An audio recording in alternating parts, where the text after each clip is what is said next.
uqhubeke ukhonzeni egameni lenkosi Yesu. Thatha indawo yakho Thixo amnike isihlangu beMthixo wethu egameni lenkosi Yesu. Amen. Kuhlele inhliziyo yethu ukuthi uJesu uKristu inkosi yethu njengoba sekufundiwe apha ndithanda kakhulu elandawo ethi during the days of Jesus' life on earth he offered up prayers and petitions with fervent cries and tears to the one who could save him from death, and he was heard because of his reverent submission. Uhlele inhliziyo yami ukuthi uJesu uyakhala, uyahlupheka, ubandezelekile, kodwa izwi lenkosi lithi he is the Son of God. Wayengena sono. Akakabi nasono ngokuJesu sono. Kodwa indlela akhala ngayo, nahlupheka ngayo, ukhala uhlupheka ngathi unesono engenaso. Uhlupheka ngenxa yethu. Abona abantu abanesono ibisithi kodwa yena wahlupheka wathandaza wazinikela wazandlala phambi koThixo ngenxa yethu. Amen.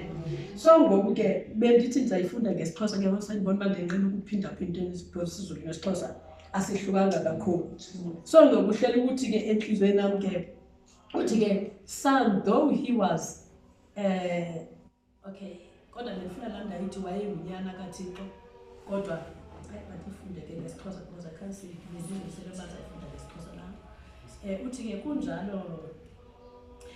kanjalo uthi verse 5 kunjalo ke kunjalo ke noKristu naye akazange azithathele iwonga lokuba ngumbingeleli omkhulu walinikwa nguThixo lo wathi kuye wena ungunyana wami namhlanje ndikuzele. Amen. Amen. Lento singathi enhlizweni nami wayemnika more recognition than the recognition he had before. Ukuthi uyazazi ukuthi uThixo uJesu ngunyana wakhe, he is one of the Trinity of God. Amen. Kodwa namhlanje uphinde umnike enye assurance ukuthi ungunyana wami. So ndinentethi lentethi ungunyana wami uThixo naye came to understanding into ethi but my son is innocent, my son is sinless, my son has done nothing wrong, kodwa now he's going to die afele abantu bona abanesono. Amen. So lento ethi ngunyana lento kuba uyafuna lento owner the more njengoba ebehlele unyana kufuna owner the more ukuthi noba engena kwezi zinto angena kuzo on behalf of the people, he is still my son. He will be my son forever and ever. Amen. Amen. So ngoku naye uJesu undinentethi ukuba wayengumuntu wayengayisebenza la authority yokuthi he is the Son of God.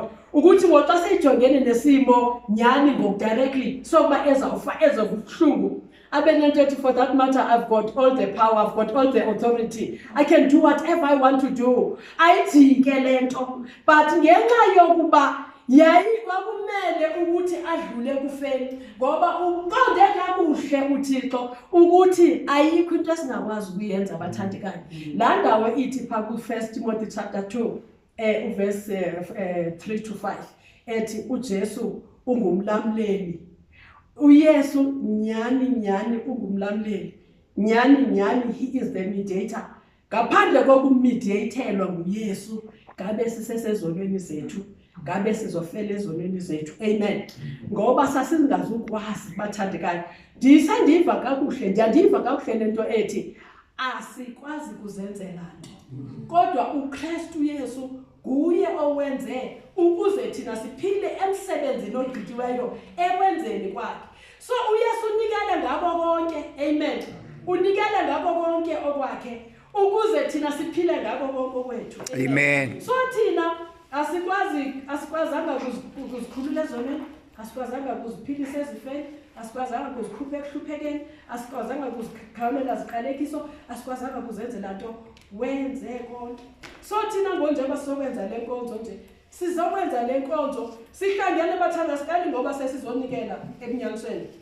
Kodwa we are here to say thank you Lord ngoba kuphela kwento esingakwazi ukuyenza ukumdumisa ukumxelela ukuthi ungubani, ngoba uqobo lwethu besike sikwazi uziphathela, besike sikwazi ukusenzela, kodwa usenzele. So noba sizonikela abathandekayo, sizonikela ngokuncinci esinako, kodwa yena wenze okukhulu esasingazi ukwazi ukukwenza. Kodwa nje kukukhumbula into ethi Nkosi, I'm what I am now kungenxa yobabalo lwakho. Enkosi Thixo wami. Amen. So ke ngoku sinalo sithatha ngelo thuba loba sekunikela. Amen.